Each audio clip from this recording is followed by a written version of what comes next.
Depuis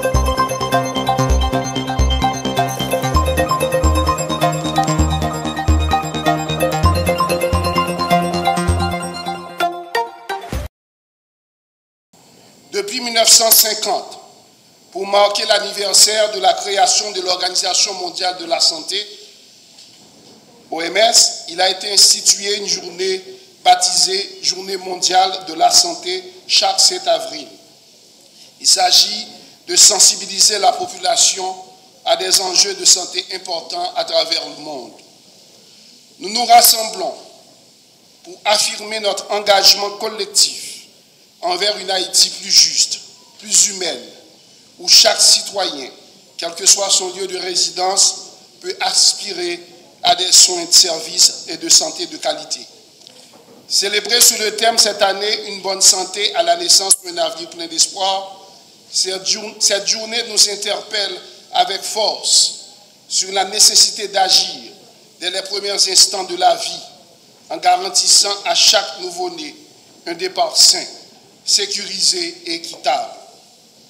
Elle nous rappelle que l'avenir d'un pays se joue dès les premiers instants de la vie, de la conception à la naissance, et que la santé maternelle, néonatale et infantile constitue un fondement incontournable pour bâtir une société résiliente, productive et épanouie. Jodia, nous avons une société déchirée, une société qui minait avec violence, une société côté violence n'a pas fini avec nous toutes. C'est parce qu'il y a trop de petits monde. Depuis 9 ans, maman, depuis qu'il a fait face à une société d'exclusion et d'apartheid. Il a levé, il a regardé qui genre grand frère, petit frère, petit sœur, il a mouru pour n'importe quelle fièvre, soit malaria ou bien typhoïde ou l'autre fièvre banale. Depuis que tout le monde a fait, malnutrition, quoi encore n'a pas fini avec vous. Heureusement que la communauté internationale là, les acteurs de la communauté internationale ainsi que certains acteurs de la communauté nationale ont aidé nous dans la transmission maman à petite dans la question sida. Je ne dis pas transmission maman à petite, nous avons une chance pour le réduire en pile grâce à la collaboration USAID, malheureusement, qui journée aujourd'hui nous pensons à récupérer ça rapide pour permettre nous jouer un soutien ONU SIDA, en pile acteurs internationaux que nationaux, pour permettre que la transmission ça nous gagne bataille là sous yo. Malheureusement, nous avons constaté une mère peut mettre au monde un enfant. Le nourrisson a à côté de lui un autre nourrisson qui apprend tété. D'où la problématique fondamentale aujourd'hui. Je fais appel à mon ami, le docteur Bertrand Sinal, heureusement avec sa grande expérience de la santé publique, 8 années comme président de la commission santé, nous avons la chance aujourd'hui d'avoir à la tête du ministère de la Santé publique quelqu'un qui s'y connaît. Appuyé, encadré par le directeur général de la santé publique, l'infatigable docteur Gabriel Timothée, je vous lance un appel vibrant à la nécessité pour qu'aujourd'hui, il y ait une prise en charge de notre planning familial.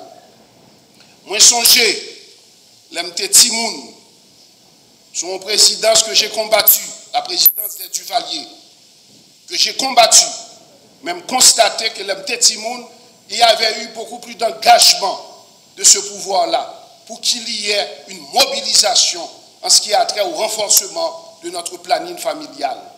Je dis à un moment fait, on Timoun, depuis l'enfant, la pour un petit bébé qui lui-même sous bras.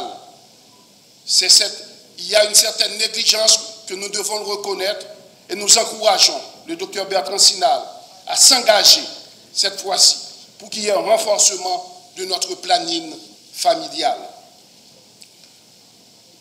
Santé, c'est avenir.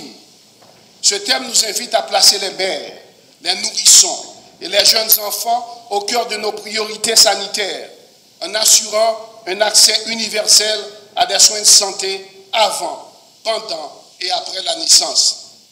La santé, mes chers amis, est bien plus qu'un droit fondamental. Elle est la pierre angulaire de tout développement humain durable. Aucun pays ne peut prétendre au progrès sans une population en bonne santé. En cette date symbolique, nous honorons également la mémoire de Toussaint Louverture, précurseur de notre liberté, mort en captivité au Fort de Joux le 7 avril. Ce parallèle historique nous oblige, comme Toussaint a combattu l'injustice de l'esclavage. Nous devons à notre tour combattre les inégalités d'accès à la santé, les systèmes fragiles et les carences structurelles qui prolongent la souffrance de notre peuple. N'a profité pour nous dire un mot spécial sur gros garçon ça, pour les gens qui connaissent l'histoire, Toussaint Louverture, pour les gens qui remet l'histoire pays, n'a rappelé que Toussaint Louverture, c'était un gros docteur qu'elle était, un docteur qui a dans la main, un docteur qui remet les gens, qui était guéri en pile monde dans la colonie, qui était blanc, qui était esclavagiste, qui était esclave, qui était soldat, quel que soit quand. Toussaint Louverture, c'est un gros saillot les journées, aujourd'hui, un gros naturopathe. Mandez une batte bravo pour le gars sur ça.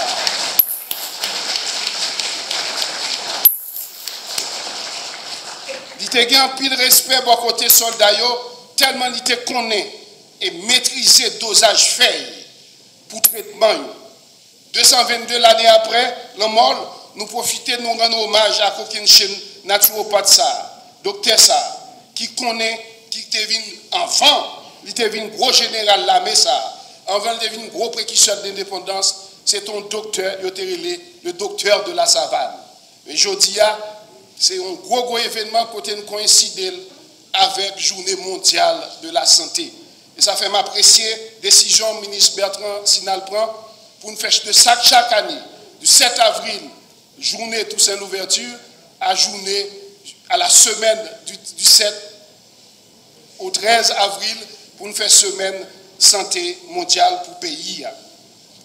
Ceci dit, face aux nombreux défis sanitaires, nous avons apprécié l'engagement du ministre de la Santé publique de procéder aux engagements, aux réformes structurelles ambitieuses, la réhabilitation de nos institutions de santé, le renforcement des ressources humaines, la coopération avec nos partenaires témoignent de cette volonté ferme de changer la trajectoire de ce secteur vital.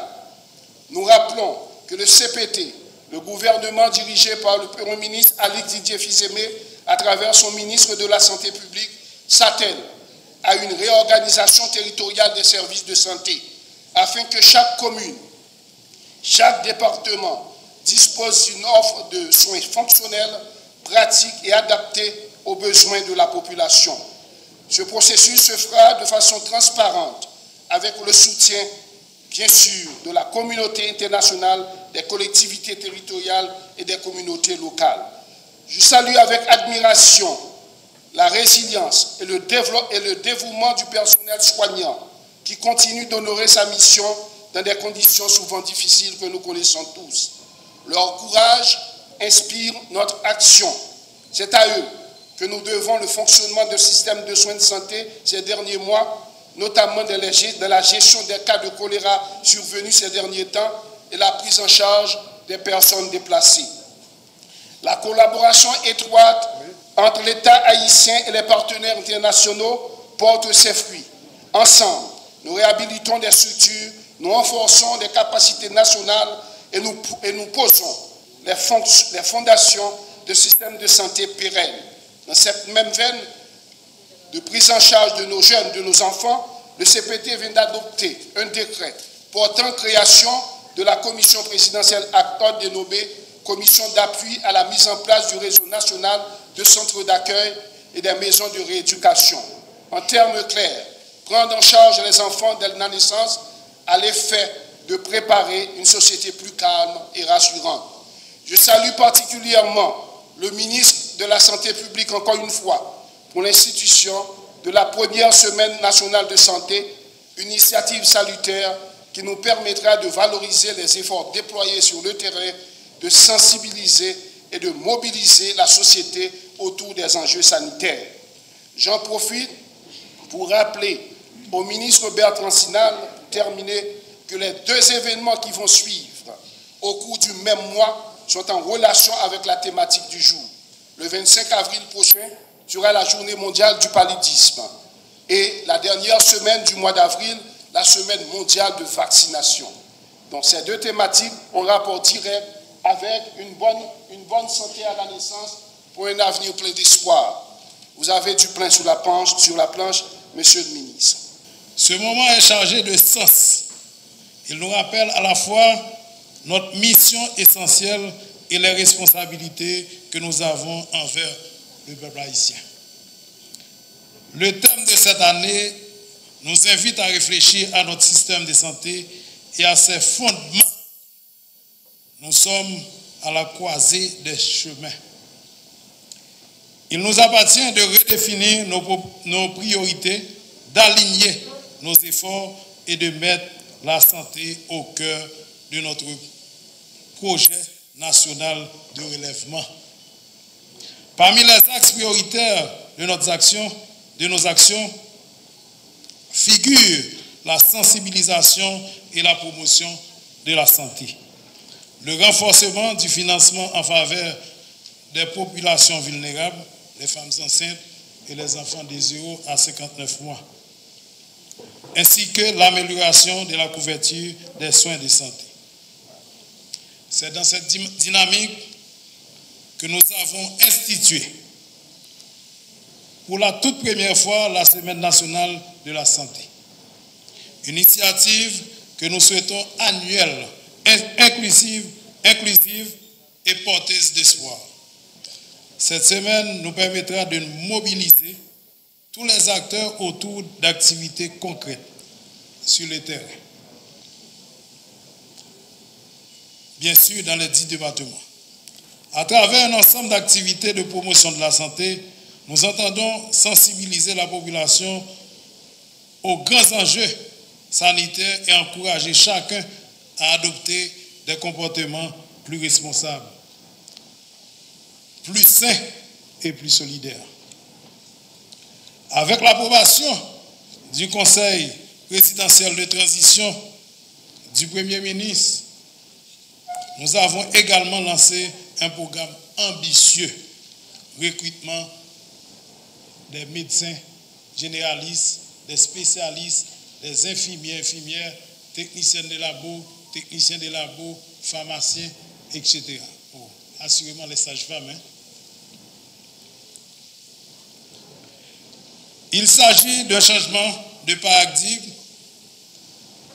Nous voulons que le mérite, la compétence et l'éthique guident l'entrée dans notre système public de santé. Je tiens à exprimer ma gratitude au Conseil présidentiel de transition, le Premier ministre, ainsi qu'au gouvernement dont je fais partie, pour le soutien constant accordé au secteur de la santé, notamment à travers les activités de recrutement déjà engagées, ainsi que pour les initiatives similaires à venir. Je remercie également nos partenaires techniques et financiers qui, malgré les défis, ont maintenu les engagements à nos côtés.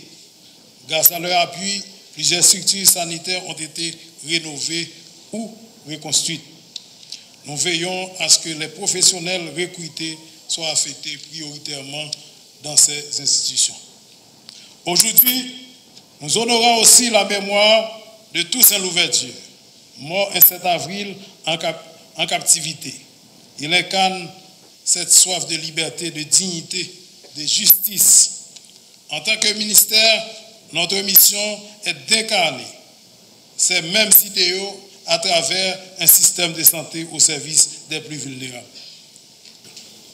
Mesdames, Messieurs, je vous invite à poursuivre ce combat avec ardeur. Un système de santé fort ne se construit pas en un jour, mais il commence avec une vision claire, un engagement sincère et des actes concrets. Ensemble, faisons de la santé un moteur de transformation sociale pour Haïti, car nous avons la conviction qu'effectivement, santé nous, c'est avenir. Je vous souhaite bonne santé. Merci. Cette année, l'événement inaugure une campagne d'une année centrée sur un enjeu prioritaire, aligné sur l'une des 3 orientations stratégiques du ministre de la santé maternelle et néonatale. Placée sous le thème « Une bonne santé à la naissance pour un avenir plein d'espoir », cette initiative constitue un appel urgent à l'action pour nous tous. Elle vise à mobiliser les gouvernements, les acteurs sanitaires et les communautés afin d'intensifier les efforts visant à mettre fin au décès maternel et néonatal évitable. En abordant ce thème, il est essentiel de reconnaître le contexte unique d'Haïti en matière de santé.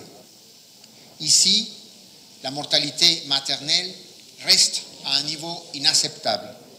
En effet, le ratio de mortalité maternelle en Haïti est le plus élevé de la région des Amériques, soulignant de manière frappante l'ampleur des défis auxquels le pays est confronté. Cela nous rappelle que nous avons encore beaucoup de travail à accomplir.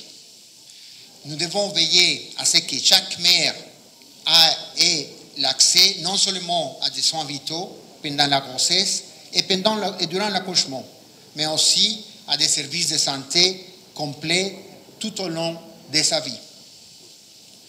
Nous pouvons mettre fin au décès maternel et néonatal évitable, mais cela nécessite un investissement non seulement dans les ressources humaines et dans l'infrastructure de santé, mais aussi dans l'autonomisation des femmes et des filles. L'accès à des services de santé sexuelle et reproductive ainsi qu'à des soins de qualité durant l'accouchement doit être une priorité pour nous tous les acteurs. À l'échelle mondiale, chaque dollar investi dans la santé maternelle et néonatale génère un retour estimé entre 9 et 20 dollars. Ce sont des investissements dans le capital humain qui ont des répercussions dans les communautés, favorisant la croissance et créant des familles résilientes. En Haïti, en investissant dans la santé maternelle et néonatale, nous investissons également dans notre avenir. Pour atteindre ces objectifs, nous devons nous concentrer sur des interventions qui ont un impact fort et qui peuvent changer leur cours de vie. La première que je peux mentionner, ce sont les soins de haute qualité pendant la grossesse. Environ 15% de toutes les femmes enceintes vont développer une complication potentiellement mortelle nécessitant des soins sûrs et de qualité. Garantir que chaque femme enceinte reçoive des soins prénataux complets et de haute qualité, des conditions régulières avec des prestataires de santé qualifiés est essentiel pour détecter les complications et réduire ces risques. En deuxième point, je vais mentionner les soins vitaux lors de l'accouchement. Environ 70% des décès maternels sont dus à des complications obstétricales. Nous devons veiller à ce que chaque femme en travail ait accès à des prestataires de santé qualifiés capables de détecter rapidement les complications et de gérer les situations d'urgence. L'accès universel à des prestataires de santé qualifiés et à des services obstétricaux urgents constitue un impératif absolu pour réduire la mortalité maternelle. Cette exigence inclut impérativement la disponibilité des professionnels formés à la prise en charge de complications telles que l'hémorragie, l'éclampsie et la sepsis, et un approvisionnement fiable des produits sanguins, élément critique puisque les hémorragies postpartum représentent un pourcentage significatif des décès maternels en Haïti. Dans ce sens, l'initiative du ministère de la Santé et de la Population de déployer les centres régionaux de transfusion sanguine marque une avancée systémique majeure et une initiative clé pour renforcer les soins obstétricaux d'urgence et sauver des vies. Le troisième point que je voulais vous mentionner, ce sont les soins immédiats aux nouveau-nés. Chaque nouveau-né mérite des soins essentiels à la naissance et dans les mois cruciaux qui suivent. En Haïti, les besoins d'investissement dans les unités de soins néonatales et les soutiens aux familles est urgent, en particulier pour les nourrissons vulnérables, nés prématurément ou à faible poids à la naissance. Le quatrième point se centre autour de l'accent sur la présence des sages-femmes. Nous devons promouvoir les modèles de soins par des sages-femmes qui soutiennent les femmes pendant la grossesse et pendant et après l'accouchement. Les sages-femmes bien formées peuvent améliorer les résultats pour les mères et les bébés, minimisant les interventions inutiles. Je voudrais aussi mentionner l'accès à la planification familiale. De nombreuses femmes en âge de procréer souffrent d'un besoin non satisfait de contraception moderne. Satisfaire ces besoins peut contribuer de manière significative à réduire le nombre de grossesses non désirées ainsi que les risques qui y vont associer. Finalement, je voudrais mentionner aussi les points importants d'améliorer la collecte et l'analyse des données. Pour mieux comprendre la situation de la mortalité maternelle et optimiser nos efforts, il est essentiel d'améliorer la collecte et l'analyse des données relatives au cas. J'ai saisi cette occasion, bien sûr, pour réitérer l'assistance technique de l'OPS-OMS dans ce domaine. Alors que nous lançons cette campagne aujourd'hui, l'OPS-OMS réaffirme son engagement à continuer à travailler avec le ministère de la Santé publique et de la population à protéger la santé de nos femmes et de nos nouveau-nés. L'amélioration de la santé maternelle et néonatale est une priorité majeure pour nous à l'OPS-OMS. Et nous nous efforçons de réduire la mortalité maternelle par une approche globale, en coordination et en collaboration avec des autres agences et partenaires. Cette approche inclut plusieurs volets, tels que le renforcement des capacités, en améliorant les compétences des professionnels de santé aux urgences et efficaces.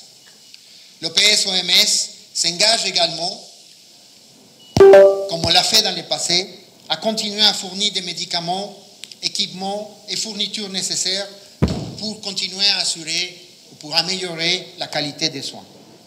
De plus, l'organisation ouvre à améliorer l'accès aux services de santé en déployant des cliniques mobiles, et spécifiquement dans les zones mal desservies. Des campagnes de sensibilisation et des initiatives éducatives sont également menées pour informer les communautés sur l'importance de la santé maternelle et la nécessité de rechercher des soins. Afin d'assurer la cohérence et la qualité des services, des protocoles et lignées directrices standardisées sont développés. Par ailleurs, l'OPS-OMS met l'accent sur la mise en œuvre des plans de surveillance et des réponses aux décès maternels pour identifier et traiter les causes de mortalité maternelle. Enfin, un soutien est apporté à la gestion des produits sanguins pour garantir la disponibilité des fournitures de sang sûres pour les soins maternels. Nous faisons appel à toutes les parties prenantes, le gouvernement, les professionnels de la santé, les organisations de société civile et les membres de la communauté, pour travailler ensemble. Ensemble, nous pouvons réaliser des avancées significatives dans la réduction de la morbidité et la mortalité maternelle et néonatale en Haïti.